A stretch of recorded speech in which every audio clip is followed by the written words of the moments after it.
The coffin was breathing. I stood frozen in the vault beneath the collapsed cathedral, my flashlight trembling in my hand.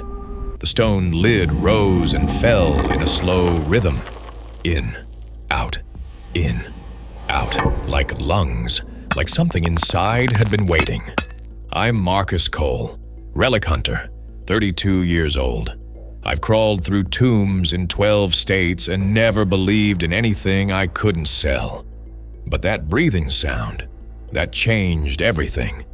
The 7th sigil had just cracked under my chisel. 7 locks, iron, silver, bone, salt, ash, blood, and something cold that burned my fingers. 3 years of research, 3 years of hunting, all for treasure. Not for this. The lid slid open on its own. She sat up slowly. Pale skin stretched tight over ancient bones, black hair that moved without wind, eyes that opened like wounds, red and wet and hungry. But she didn't attack. She smiled. "Marcus Anthony Cole," she said. Her voice echoed wrong, like it came from inside my skull instead of her mouth. "Born September 14th, 1992, son of Daniel, grandson of Thomas, great-grandson of William." My blood turned to ice. "And the boy who drowned," she whispered, "but didn't stay dead." I stumbled backward. Nobody knew that. Nobody. I was 6 years old. Fell through ice on Miller's Pond. My heart stopped for 4 minutes. The doctors called it a miracle. My mother called it God's grace. I never told anyone about the voice I heard under that frozen water. The voice that said, "Not yet. You have a purpose." "The seal wasn't locked to time," the Empress said, rising from the coffin like smoke. "It was locked to you, your blood, your heartbeat, your death that wasn't death." The ground shook. Dust rained from the ceiling. Cracks split the ancient stones. The vault was collapsing, 200 years of weight finally giving way.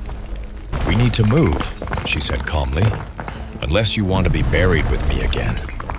I ran. She floated beside me like a nightmare I couldn't wake from. We dove through a crack in the far wall just as the ceiling crashed down behind us. Darkness swallowed us whole. But here's the thing that still keeps me awake at night. I could see. Not with my flashlight. I'd dropped it in the collapse. Not with any light at all. The shadows themselves parted for me like curtains, showing me the path through the catacombs, showing me the way forward. And when my heart pounded with fear, the darkness pulsed with it. Beat, pulse, beat, pulse.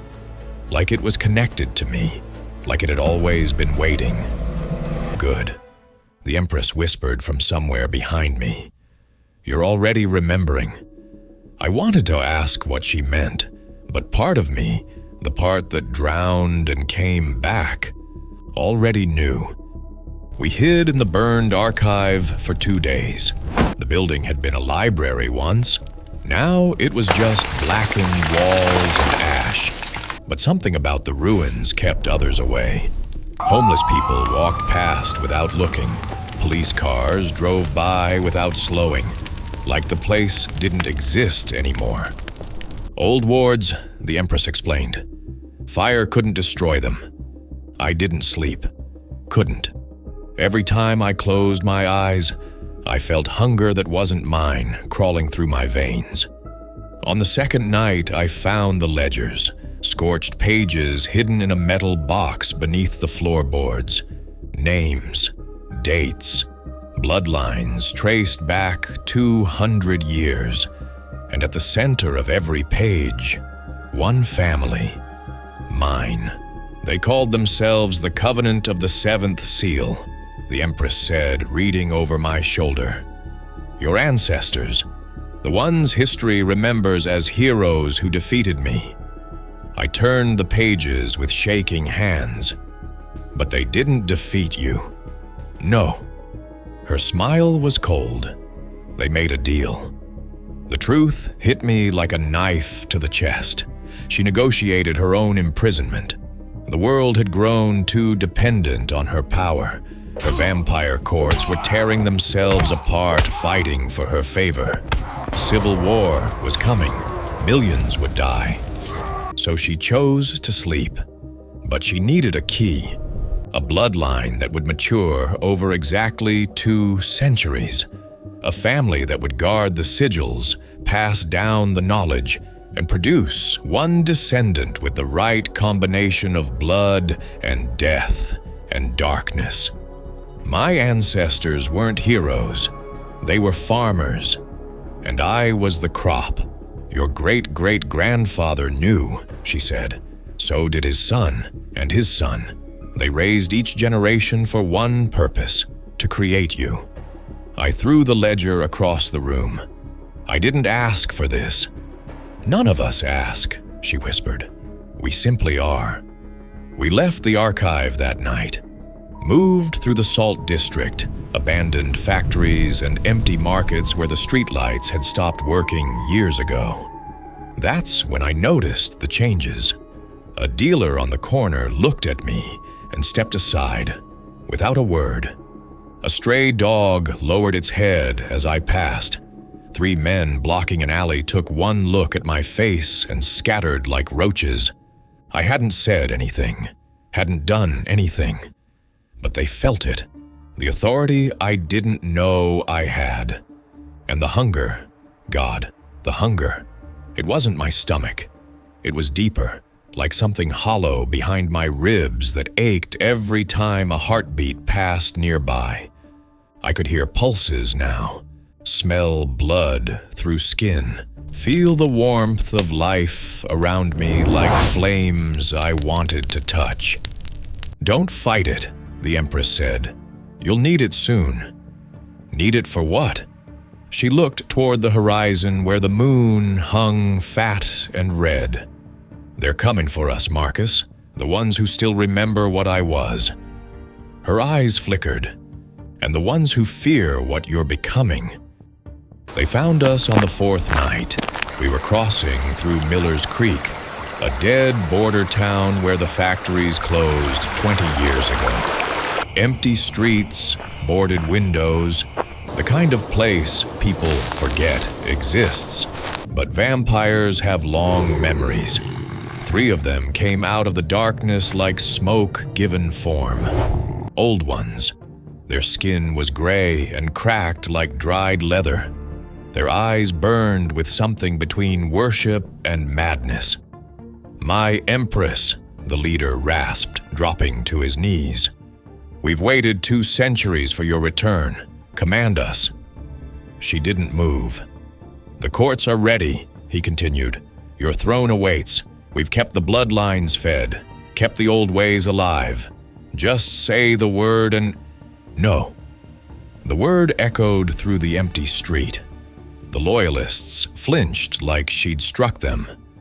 But, my Empress, I said no. Then they noticed me. Their nostrils flared, their cracked lips pulled back over yellowed fangs. Him, the leader snarled. The key. If we drain him, the seal reverses. You'll have your full power again. She moved faster than my eyes could follow. One moment, she stood beside me. The next, all 3 were on the ground. Silent, still. I didn't see what she did. I only heard the sound, like dry branches snapping in winter. But here's what I noticed. Every time she killed, something left her. A flicker, a shadow, like pieces of darkness bleeding out of her body and flowing into mine. My wounds from the escape healed in seconds. A cut on my arm sealed itself while I watched. The hunger in my chest grew stronger, fuller, more alive. She staggered when she returned to my side. You're weaker, I said. Yes. Every time you use your power, it transfers. She turned to face me.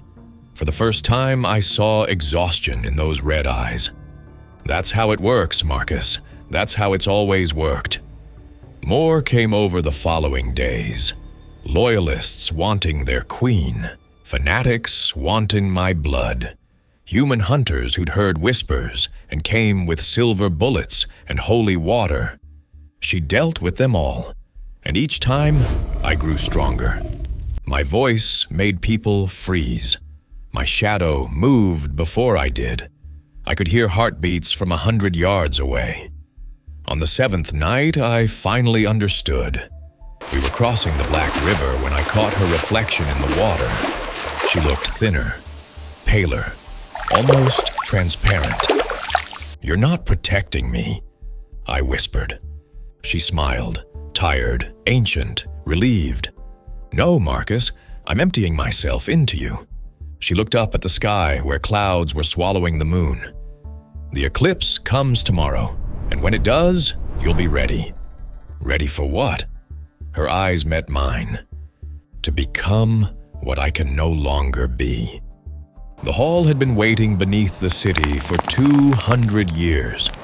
We descended through tunnels that no map had ever shown, deeper and deeper until the walls changed from concrete to ancient stone, until the air grew cold and thick and tasted like centuries. The sunken coronation hall opened before us like a wound in the earth. Massive pillars stretched up into darkness. A throne of black iron sat on a raised platform at the far end, and carved into every surface, the walls, the floor, the ceiling, were names, thousands of them. "Every soul I ever claimed," the Empress whispered. "Every life that fed my reign." I walked forward in a daze.